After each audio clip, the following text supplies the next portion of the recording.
Hello and happy Monday from Radically Rational and radicallyrational.com. We hope you had a wonderful weekend.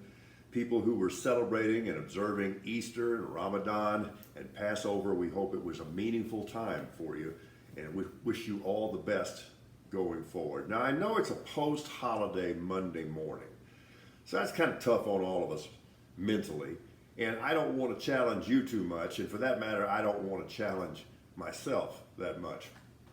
But let me start with this question. Which state is crazier, Florida or Texas? And which governor is crazier, Abbott or DeSantis? Everybody relax. There is no wrong answer. Abbott, what do you think you were accomplishing with that stunt at the border? You were a pathetic panderer. And DeSantis, really?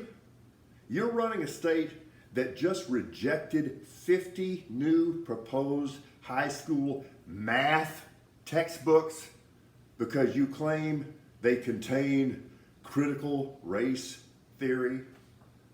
That's a special kind of stupid. But since we're talking math, actually Einstein addressed this. He had an equation, E equals DI squared. Edumacation equals dishonest idiots squared. And Einstein was Einstein, so don't ever argue with Einstein. And here's the latest clearly issued talking point for cultists with respect to January 6, 2021. Why are we even talking about this? It's history. He's not president anymore. Nothing to see here. Let's move on. No, man.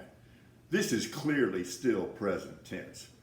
And it will remain so until people acknowledge that domestically that was the darkest and most threatening day in American history, that it was an attempt to overthrow the government of the United States, and here's why it's still present tense. This doesn't end until those responsible for perpetrating that are brought to justice, and more importantly, it's not over until we make sure they are not in a position to do that again, which they clearly will if left unchecked. Okay, it's April 18th. That means tomorrow is April 19th. If you know anything about American history, that ought to make you a little bit nervous, so you might want to crack open a book, even if you live in Florida. Sports-wise, I was pretty happy with the USFL.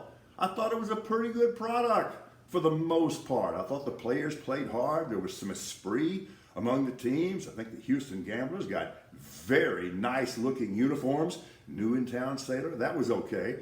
I was disappointed in the golf tournament only in that I wanted it to go on longer. You got this great playoff going on between Spieth and Cantlay, and then they both stick their drives on the first extra hole in the sand, and then Spieth kind of puts a sudden death on it by sticking his 57-foot sand shot within 7 inches of the hole. Again, I was disappointed only because I wanted to see them keep fighting for about another 5 or 6 holes.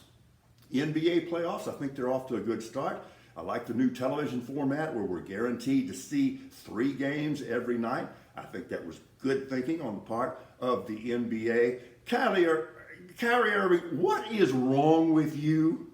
Can you just stop? And by the way, that was a nice buzzer beater, was it not, by the Celtics?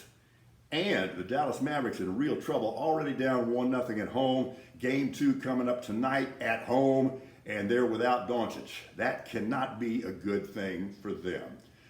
Baseball, Astros, why you want to do this to me? You start 4-1, now you're 5-4. Next big thing coming up on the sports landscape, that would be the NFL draft. If I haven't mentioned this yet, the best player out there is Alabama offensive tackle Evan Neal. I'm convinced of that. The available quarterbacks, not a superstar, but they're all scrappy. I'm going to go Ed Asner on you. I hate scrappy. We're radically rational.